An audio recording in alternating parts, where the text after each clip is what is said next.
Thank you for staying with us. It's time now to take a look at stories making headlines on the front page of Nigeria newspapers, and I begin with the Punch newspaper. The major story here says kidnapping epidemic. Kanu, 9 others, more death sentence, life jail. Kanu, Benue, Anambra, others committed to death sentence for convicts, officials are saying. IG others intelligence gathering on abductors, kidnappers, landlords risk 20-year jail. And then the picture there is that of U.S. Secretary of State Antony Blinken meeting with the President Bola Tinubu, where he pledged $45 million security fund for Nigeria and some other West African countries. INEC meets security agencies over February the 3rd by-election to arrested over man's death after hotel sex romp.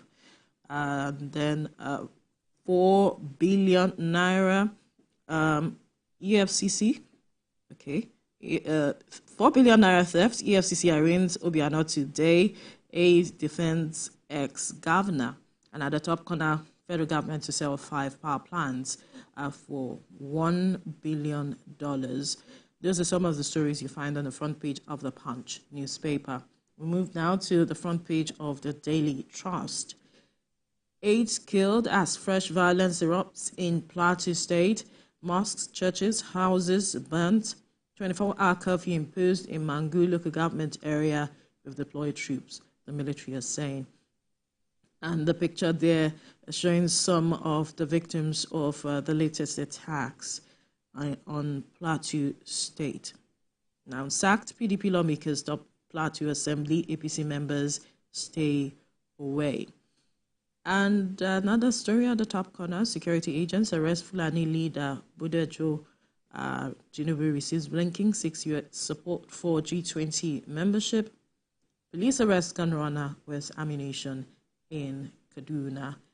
These are some of the stories you find on the front page of the Daily Trust. We move now to the front page of the Leadership newspaper, and the major story here is talking about insecurity, probe terrorism financing. Now, Northern elders, CSOs, are telling President Bola Tinubu, and the writer there demand release of report on General Atahiru's death, insist aircraft's black box has details of killing.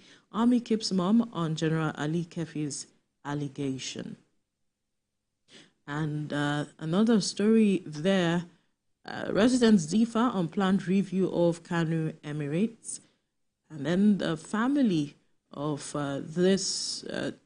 the daughters that were kidnapped in Abuja said we paid 55 million naira to free Al-Qadria sisters. The family is saying that. Poor power generation linked to gas supply hiccup. Poor power generation linked to gas supply hiccup. AFCON, Cameroon faced Nigeria in last 16 after beating Gambia 3-2. Some of the stories you find on the front page of the Leadership newspaper. We move to this Nigeria now. The major story here, jostle for power sets Jos on fire as police 16 sacked lawmakers clash. Only 8 legislators will be allowed in Plateau Assembly until issues are resolved, says Speaker. Okun, 18 of 26 lawmakers impeach Uluomo over alleged embezzlement of funds, high-handedness as Lemide emerges, says Speaker. Now, this other story here, Wike visits Kwali, restates plan to develop secure 6 FCT area. Council strengthens ties with 4 neighboring states over insecurity. Bans and painted taxis, buses in Abuja. And South monarchs meet Tinubu over abandoned East-West road. We'll move now to the front page of the Blueprint newspaper. Plateau Assembly commotion as 32 members lay claim to 16 vacancies. A police tear gas act 16 PDP lawmakers. ABC Group stays off. Mutfwang imposes 24-hour curfew on Mangu local government, urges compliance. And another story here, political actors promoting insecurity ahead February the 3rd reruns. INEC is saying this. Those are some of the stories you find on the front page of the Blueprints newspaper to the Salient Times now. Commotion in Ogun Assembly. 18 lawmakers impeach Olakunle Oluomo, accused of laundering 2.5 billion naira. Go and clear your name with EFCC. Lawmakers tell ex-speaker. Some other stories you find on the front page of the Salient Times. And to the Nation newspaper now, the major story here: tiers of government share 1.1 trillion naira from Federation account revenue. And the writer there says allocation highest ever, 500 billion naira kept in savings. Yusuf, let gains of reform reflect on citizens. And this story: U.S. seeks removal of barriers to investment, blinking Lord Tinubu's economic policies, and Nigeria offers compelling opportunities for investors. Some stories you find on the front page of the Nation newspaper. Kemi. Vanguard is next, leading with this story on how the federal government and others gained 1.05 trillion naira from naira depreciation as exchange rates gained soar by 10,400% in 9 months. The picture story, of course, is on the visit of the U.S. Secretary of State, Anthony Blinken, who met with President Bola Tinubu in Abuja. Another story is there, implement NSAS reports. U.S. tells federal government Rivers elders kick as court shuns suit against Tinubu's peace pact. Standoff in Plateau State as police battle 16 sacked PDP lawmakers. We will not accept the 16 APC members into plenary. That's according to the Speaker. Asks parties to wait for interpretation of judgments. And in the meantime, Governor Muftwang declares 24-hour curfew in Mangu. Moving on now to the Nigerian News Direct. BDC's lobby to resume publication of parallel market rates as Naira depreciates further against the dollar. In Osun State, Governor Adeleke approves 1 billion naira loan scheme, unveils cooperative movement reform plan. And the police warn Nigerians, saying it's a crime to stage your own abduction. Still on the Nigerian News Direct, FAAC allocates 1.13 trillion naira to federal government, states, and local governments in December 2023. On First News now, the lead story that is captioned $400 million loot investigation indicts Buhari's ex-aide Tunde Sabiu, clears billionaire businessman A.A. Rano. Now, the report goes on to say that Sabiu never gave looted fund to Rano. Both men have no business relationship. Ex-president's nephew, who is said to, and Sabiu, already on the searchlight of Tinubu's special investigator.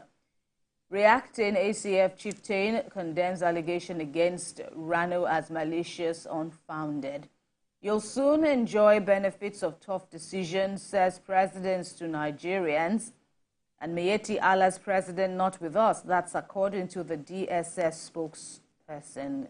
Ahead of the Edo poll, aspirants not screened disqualified yet. That's according to APC. And in the meantime, INEC raises an alarm over plans to disrupt February the 3rd by-elections. The Guardian is next.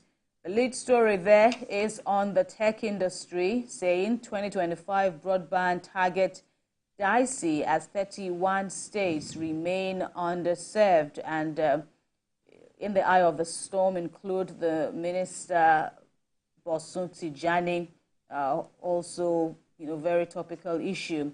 12 in police net over NNPP APC supporters clash in Kano State. Old corruption saboteurs hobble new regime at passport offices. Ijaw youth Pengasan sets for showdown over sale of Shell's onshore assets. EFCC to arraign Obiano for alleged 4 billion naira fraud in Abuja today. On the front page of Business Times now, Business Times is leading with the Monetary Policy Committee giving reasons on why interest rate easing depends on CBN achieving 21.4% interest rate, that is. Adedipe, inflation, why CBN or why interest rate easing depends on CBN achieving 21.4% inflation target. Adedipe suggests rates hike to boost investment, curb inflation. Interventions in oil gas sector will safeguard enhanced value of assets of investment, says President Tinubu. Now, artificial intelligence to replace humans in few industries. That's in a report. You can check out all these stories from the front page from the newspaper, that is Business Times. Next is New Telegraph.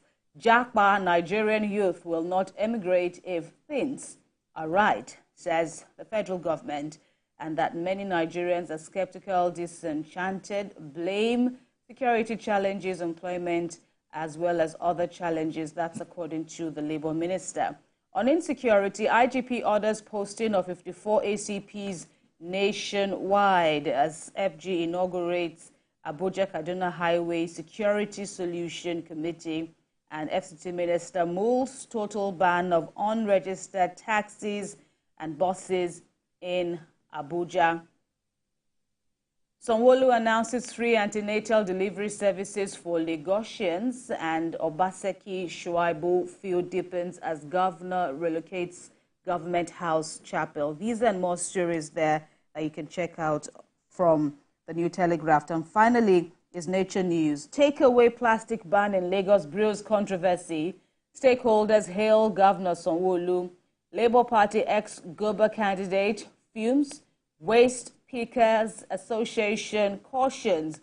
And there's the picture depicting how these takeaways, so to speak, how it further damages the environment.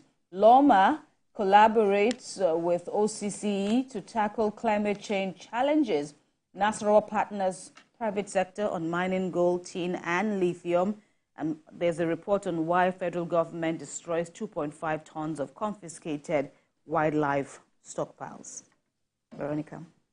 Well, that's so much we can take on the papers this morning. So many interesting stories there that you can feast on as you go on with today's activities. But coming up on TVC Breakfast,